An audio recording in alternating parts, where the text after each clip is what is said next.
ने ट्विटर के लिए छेड़ा डोजकॉइन इंटीग्रेशन को। नमस्कार, स्वागत है आपका एक बार फिर से हमारे चैनल फिनस्ट्रीट पे, जहां आपको मिलती है क्रिप्टो की दुनिया से जुड़ी हर छोटी बड़ी खबर। तो जानने के लिए जुड़े रहिए वीडियो के एंड तक। आज हम आपके लिए काफी ज्यादा इंटरेस्टिंग और इन्फॉर्मेटिव खबरें लेके आए हैं, तो वीडियो को एंड तक देखना बिल्कुल ना भूलिए और साथ ही चैनल को कर लीजिए लाइक, शेयर एंड सब्सक्राइब ऐसे ही और इन्फॉर्मेशन के लिए। सबसे पहले एलोन मस्क की बात करते हैं, जिसने डोजकॉइन इंटीग्रेशन को छेड़ा है अपने ट्विटर के लिए। डोजकॉइन आपको बता दें कि इस वीक का बेस्ट परफॉर्मर रहा है। हर बार उसने अच्छी परफॉर्मेंस ही दी है, बट इस एसेट ने कोई भी जो मस्क के न्यू कमेंट्स हैं इसको लेकर के उसके ऊपर कोई भी रिएक्ट अभी तक नहीं किया है। एलोन मस्क के हाथ में ऑफिशियली ट्विटर का चार्ज आ चुका है, वो ट्विटर के बॉस बन चुके हैं एंड ऑलरेडी उन्होंने काफी ज्यादा बिग चेंजेस जो हैं वो भी ट्विटर में करने शुरू कर दिए हैं, जैसे कि मंथली सब्सक्रिप्शन। अब रूमर्स ऐसे हैं कि क्या ये जो बिलियनियर है या ये जो एलोन मस्क है ये डोजकॉइन को इम्प्लीमेंट करेगा, इसकी पेमेंट्स को वो इम्प्लीमेंट करना स्टार्ट करेगा इमीडिएटली या नहीं, एंड या फिर जस्ट इसने, क्योंकि डोजकॉइन को अभी तक तो उसकी बातें करके उसको स्ट्रेंथन किया है, लेकिन इसे इंटीग्रेट करने के जो रूमर्स है वो भी आ रहे हैं। अभी एक हफ्ते से भी कम का टाइम हुआ है जब मस्क के हाथों में एक्विजिशन आया है ट्विटर का, और काफी ज्यादा मंथ्स के बाद ऐसा पॉसिबल हुआ है, क्योंकि हमें पता है जैसे कि मस्क ने पहले भी ट्विटर को एक्वायर करने की कोशिश की है। काफी ज्यादा speculation, drama and law suit के बाद फाइनली मस्क ट्विटर के बॉस बने।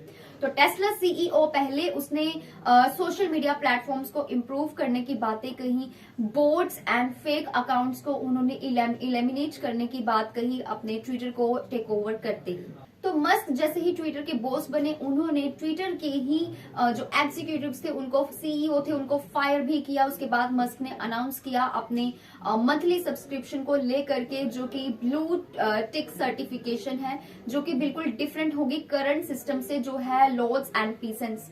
तो ये जो इनिशियल स्पेकुलेशंस ऐसे लगाए जा रहे थे कि इसकी कॉस्ट होगी $20 मंथली, लेकिन मस्क ने कहा कि इसकी कॉस्ट सिर्फ होगी $8।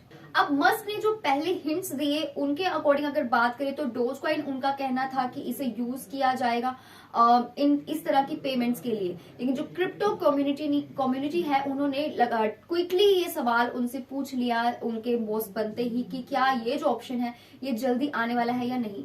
लेकिन इस पर अभी कोई भी आंसर मस्क के द्वारा नहीं दिया गया है, लेकिन मस्क ने जो जवाब दिया है वो इंफॉर्मेटिव से ज्यादा क्यूरियस करता हुआ देखा गया, क्योंकि अभी तक उन्होंने ये बात कंफर्म नहीं की कि क्या डोजकॉइन सचमुच वो पेमेंट्स के लिए, ऐसी पेमेंट्स के लिए यूज करेगा या नहीं। लेकिन दूसरी जो कंपनीज हैं जो वो चलाते हैं, उन्होंने ऑलरेडी डोज को एक्सेप्ट कर लिया है इन पेमेंट्स के लिए। और लेटेस्ट कंपनी की अगर मैं बात करूं तो वो है boring company.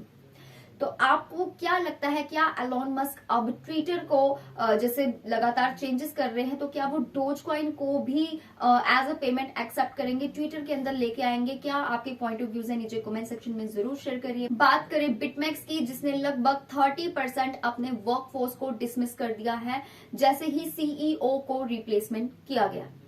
Crypto currency exchange BitMEX के प्लान्स हैं कि वो अपने स्टाफ को 30% तक कट ऑफ करने वाले हैं। जो अभी लेटेस्ट एग्जांपल है कुछ इंडस्ट्री कंपनीज की, उन्होंने जैसे ही अपने एम्प्लॉयज को ले ऑफ किया, उनकी एग्जांपल को देखते हुए इन्होंने भी 30% स्टाफ को कट ऑफ करने का प्लान बनाया। तो ये जो न्यू खबर आई है, ये आई है बिटमैक्स के सीईओ अलेक्जेंडर हॉफनर के रेजिग्नेशन के अनाउंसमेंट के बाद। दूसरी फर्म्स की अगर बात करें तो पहले भी वो ऐसे एक्शंस ले चुके हैं स्टाफ को कट ऑफ करने के, जिनमें इंक्लूड रही Gemini, Crypto.com, Huobi, Coinbase, Bybit and बहुत सारी कंपनीज जो थी, उन्होंने अपने स्टाफ को कट ऑफ किया था। लेकिन वर्ल्ड की largest cryptocurrency exchange Binance ही ऐसी कंपनी है जिसने डिसाइड किया था कि वो इस नेगेटिव मैक्रो इकोनॉमिक एनवायरनमेंट में अपनी टीम को कट ऑफ करने की बजाय और ज्यादा एक्सपैंड करेगी। सीईओ चेंगपेंग जाओ ने एश्योर किया था जून में कि ये उनका जो प्लेटफॉर्म है वो एक तरह से एक हेल्दी वार चेस्ट बन जाएगा अगर वो मेंटेन करें इस क्रिप्टो विंटर में, अगर वो सरवाइव कर पाए। और ये एक बेहतरीन अच्छा वक्त होता है जब आपको न्यू स्टाफ को हायर करना चाहिए। तो आपको क्या लगता है, क्या बाइनांस जो है वो उसका फैसला बिल्कुल सही है, या फिर जो दूसरे एक्सचेंजेस है जो स्टाफ को कट ऑफ कर रहे हैं वो सही डिसीजन ले रहे हैं क्रिप्टो विंटर को देखते हुए? पॉइंट ऑफ व्यूज में अपने जो पॉइंट ऑफ व्यूज है वो जरूर रखिए कमेंट सेक्शन में, ताकि हमें भी पता चलता रहे कि आप क्या सोचते हैं। तो कॉइनबेस की अगर बात करें तो एक और बार फिर से ऐसी खबर आई है कि किसी और ने भी इस क्रिप्टो इंडस्ट्री को छोड़ने का निर्णय कर लिया। कॉइनबेस ने भी अपने 1C सूट एग्जीक्यूटिव्स को खो दिया। जी हाँ, chief product officer Surjeet Chatterjee ने अपनी जो पोजीशन है क्रिप्टो एक्सचेंज से उसको छोड़ने का फैसला कर लिया है। जो कि एग्जीक्यूटिव थे इस कंपनी के, उन्होंने कल यानी कि बुधवार को ये ऐलान किया है कि वो इस क्रिप्टो एक्सचेंज को छोड़ रहे हैं। उनकी लिंक्डइन पोस्ट में चटर्जी का कहना है कि कॉइनबेस के साथ उन्होंने 3 साल तक काम किया है और ये एक तरह से एक राइड थी उनके लिए और बहुत ज्यादा मोस्ट एक्साइटिंग रोलर कोस्टर की तरह था, और लेकिन अभी वो इस रोलर कोस्टर से ब्रेक चाहते हैं। उन्होंने अपनी स्टेटमेंट में लिखा कि it's time to get off the ride and catch my breath. Chatterjee ने ऐसा लिखा, यानी कि वो भी इस कंपनी को छोड़ने का फैसला कर चुके हैं।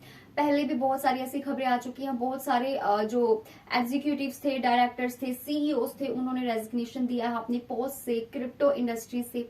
तो ऐसे में क्रिप्टो इंडस्ट्री का साथ छोड़ने वालों का क्या ये फैसला सही है या गलत है, आपको क्या लगता है, जरूर शेयर करिए। बढ़ते हैं अगली खबर की तरफ जो जुड़ी है इंस्टाग्राम से। तो इंस्टाग्राम जल्द ही एनएफटी क्रिएशन को लेके आने वाला है एंड ट्रेडिंग टूल्स को लेके आने वाला है जो बिल्ट इन होंगे, बट इन ऐप परचेजेस जो होंगे इसका जो सब्जेक्ट होगा वो होगा एप्लीकेबल ऐप स्टोर फीस के साथ।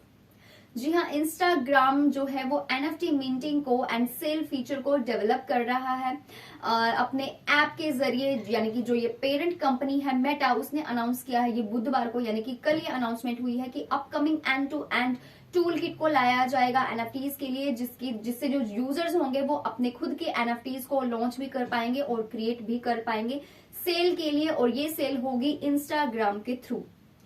एक क्रिएटर्स का एक स्मॉल ग्रुप है जो जल्द ही एक डिजिटल कलेक्टिबल्स यानी एनएफटीज को क्रिएट करेगा एंड उन्हें सेल भी करेगा इंस्टाग्राम के ऊपर। मेटा के head of commerce and fintech Stephen Kasriel ने ये स्टेटमेंट में कहा है। तो बढ़ते हैं आगे, आज के क्रिप्टो मार्केट के प्राइसेस की भी बात कर लेते हैं, जो कि आज एक बार फिर से रेड में दिखाई दे रही है। जी हाँ, एक यूएस फेड रेट हाइक के चलते बीटीसी यानी कि बिटकॉइन एंड ईटीएच यानी कि इथेरियम के जो प्राइसेस है वो फॉल हो चुके हैं, लेकिन डोज कॉइन एज यूजुअली बन चुका है आज का मोस्ट ट्रेंडिंग कॉइन। बिटकॉइन जो है वो 1% से डाउन में है, वहीं इथेरियम भी 2% से डाउनफॉल ट्रेंड में जाता हुआ देखा गया। एंड शिबा इनू है जो हमारा शिब है वो 4% तक फॉल कर गया है, नीचे गिर गया है। डोज कॉइन का डोज आज का मोस्ट ट्रेंडिंग कॉइन बना, बट आरवीआर यानी कि एआर कॉइन जो है वो आज का बना है टॉप गेनर $2.34% के गेन के साथ। वहीं अगर हम टॉप लूजर की बात करें तो वो बना है चेन का एक्सियन, जिसने 15% के लॉस के साथ ट्रेड किया। सोलाना का सोल आज 2% से डाउन में चल रहा है, वहीं रिपल का एक्सआरपी भी 0.77% से डाउन में। कार्डानो का एडीए 1% से डाउन में, वहीं बाइनांस यानी कि बीएनबी की अगर बात की जाए तो वो भी हल्का सा माइनर सा लॉस इसमें भी देखने को मिला है 0.85% तक का। शिबा इनू जैसे कि मैंने बताया ये भी आज डाउनफॉल ट्रेंड में है, तो 4% का जो डाउन है, ये भी 4% का जो लॉस है इसमें भी देखने को मिला। So that's all for today's crypto news and that's all for today's crypto market prices. I hope you found this video useful and interesting. ऐसे ही और इन्फॉर्मेशन के लिए जुड़े रहिए हमारे चैनल फिनस्ट्रीट के साथ। Stay tuned.